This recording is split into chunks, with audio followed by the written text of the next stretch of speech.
রাধে রাধে, জয় Shrikrishna. Welcome to our channel Radhakrishna Seva. আশা করছি সবাই খুব ভালো আছো, সুস্থ আছো। আর আজ নিয়ে এসেছি আমার রাধারানীর এক অপূর্ব সুন্দর সিঙ্গার দর্শন। তো দেখো অলরেডি রাধারানীকে কিন্তু সিঙ্গার করা শুরু হয়ে গেছে। আর রাধারানী যে বস্ত্রটা পরানো হয়েছে, রাধারানী এটা কিন্তু দ্বিতীয়বার পরছে। তার মাঝে একবার আমাদের শ্রীকৃষ্ণকে কিন্তু এই বস্ত্রটা পরানো হয়েছিল মোহিনী একাদশীতে। তো যখন রিইউজ করা হয় কোনো পোশাক, কারণ আমরা তো যেহেতু গৃহস্থ বাড়িতে থেকে রাধাকৃষ্ণকে সেবা করি, তো এটা যদি কোনো মঠ মন্দির হতো জানি না হয়তো সেখানে কোনো পোশাকের রিইউজ করা হয় কি না, বাট ঘরোয়াভাবে কিন্তু অসম্ভব হয়ে পড়ে যে একটা পোশাক পরানোর পরে সেটা আর কখনো পরাবো না। এটা এক সম্পূর্ণ যে এটা সত্যি একটু ডিফিকাল্ট হয়ে থাকে। তো দেখো প্রতিবারে আমাদের সম্ভব হয় না, আমরা নতুন নতুন পোশাক দিয়েই সিঙ্গার করব। তবে আমি রাধারানীকে একটু নতুনভাবে সিঙ্গার করার চেষ্টা করছিলাম। আগের ওড়নাটা একটু অন্যভাবে পরিয়েছিলাম, বাট এবারের ওড়নার কুচিগুলো আমি কিন্তু সামনে রেখেছি। যেভাবে আমরা শাড়ি পরি আর শাড়ির আঁচলটাকে সামনে রাখি, তো সেইভাবে আমি রাধারানীর এই ওড়নাটাকে সামনে রেখেছি। লেহেঙ্গাটা তো পরানো হয়েছে, লেহেঙ্গার আগেই ঠিক ওড়নাটাকে এইভাবে রাখছি। আর ওড়নার কুচিগুলো এলোমেলো হয়ে যাচ্ছিল, তো এর জন্য আমি ওড়নার কুচিগুলোকে একসঙ্গে ধরে নিয়ে এখানে একটা সেফটি পিন লাগিয়ে দিই। তো বল পিনের থেকে সেফটি পিন ইউজ করাটা ভালো পোশাকের ক্ষেত্রে। আমিও চেষ্টা করি যে পিনগুলো কম ইউজ করা, যতটা সম্ভব কম ইউজ করা, কারণ পিনের একটা কোণ যদি বল পিনগুলোর একটা করে মুখ খোলা থাকে, তো এটা কোনো না কোনোভাবে কখনো আমাদের রাধারানীকে কষ্ট দিতে পারে। তো যার জন্য বল পিনটা একটু এড়িয়ে চলা ভালো। কিছু কিছু ক্ষেত্রে ব্যবহার করা যায়, যেমন শ্রীকৃষ্ণের পাগড়ি অ্যাটাচমেন্ট যখন অ্যাড করা হয়, তবে এটা এড়িয়ে চলাই ভালো। আর কোমরবন্ধনীটা পরিয়ে দিয়েছি। কোমরবন্ধনীটা কেবলমাত্র সৌন্দর্যের জন্য নয়, যে পোশাকটা আমরা পরাচ্ছি সেটাকে কিন্তু কোমরের কাছে খুব সুন্দরভাবে ধরে রাখতে সাহায্য করে এই কোমরবন্ধনী। আর পোশাকটা যেহেতু আমি একটু ডার্ক কালারের পোশাকটা পরিয়েছিলাম, তাই আমার মনে হয় না যে আর গয়না, অতিরিক্ত গয়না দেওয়ার প্রয়োজন রয়েছে। তা আমি একটা চকার হার আর লং হার দিয়ে এখানে রাধারানীর গয়নাটা পরানো শেষ করলাম। এবারে পরিয়ে দিচ্ছি রাধারানীর হেয়ার উইকটা।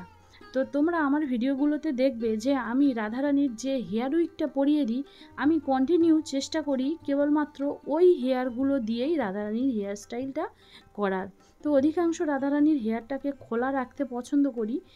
আর তবে আজ কিন্তু আমি রাধারানীর হেয়ারটাকে একটু পপভাবেই বানাবো, যেভাবে আমরাও হেয়ারটাকে পপ বানিয়ে স্টাইলটা বানাই, পপ বানিয়ে। তো রাধারানীকেও ঠিক দুটো সাইড দিয়ে, সিঁথের দুটো সাইড দিয়ে একটু পপ বানিয়ে দেব।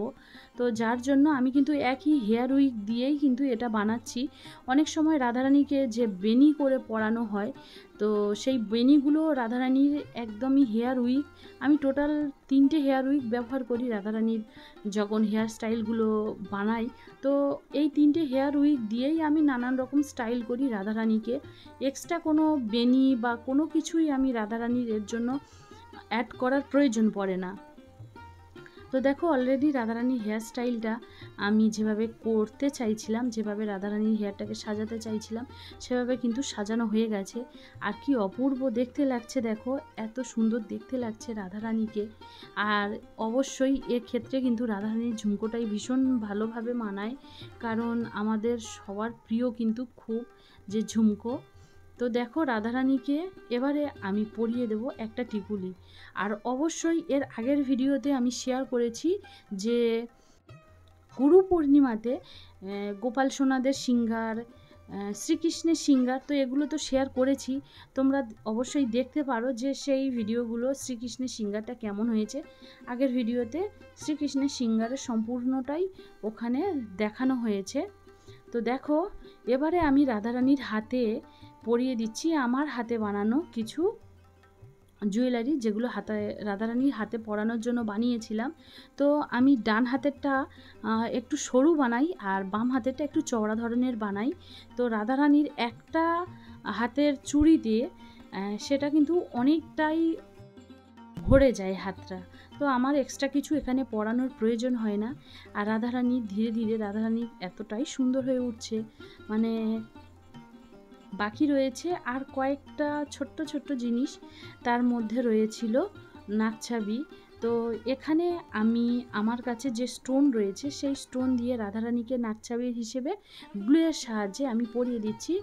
আর আমার ছোট্ট রায়ের জন্য কিছুদিন আগে আমি এই রোজগুলো দিয়ে মাথায় যে ফুল দেয়া হয় সেটাই বানিয়েছিলাম, কাঁটা লাগিয়েছিলাম। তো সেটাই দিয়ে আমি আমার বড় রাইকেও পরিয়ে দিয়েছি, কারণ আমার কাছে যে গোলাপগুলো রয়েছে বড় গোলাপ, সেগুলো পরালে হয়তো ঠিক মুখের থেকে গোলাপ ফুলটা বেশি বড় লাগবে। তো আমার মনে হয়েছে যে এই ছোট্ট গোলাপগুলো একদম সঠিক মাপে রয়েছে রাধারানীকে শৃঙ্গার করার জন্য। আর মাথায় ওড়নাটা দিয়ে দিয়েছি। আর রাধারানীর সাজটা কিন্তু প্রায় কমপ্লিট হয়ে গেছে। দেখছো যে রাধারানীকে কতটা সুন্দর দেখতে লাগছে।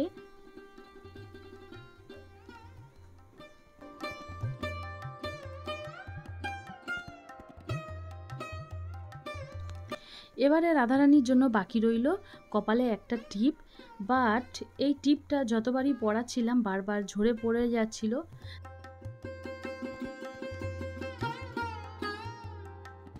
এভাবেই রাখা হয় শেষ পর্যন্ত। তো বন্ধুরা, আজকের ভিডিওটা আমি তো এখানে শেষ করছি, কিন্তু তোমরা অবশ্যই জানিও যে এই সিঙ্গার ভিডিওটা তোমাদের কেমন লেগেছে। যদি ভালো লাগে তাহলে অবশ্যই লাইক, শেয়ার, কমেন্ট করতে একদমই ভুলবে না। আবার আসবো পরে কোনো এক ভিডিও নিয়ে। তো সবাই খুব ভালো থেকো, সুস্থ থেকো। রাধে রাধে।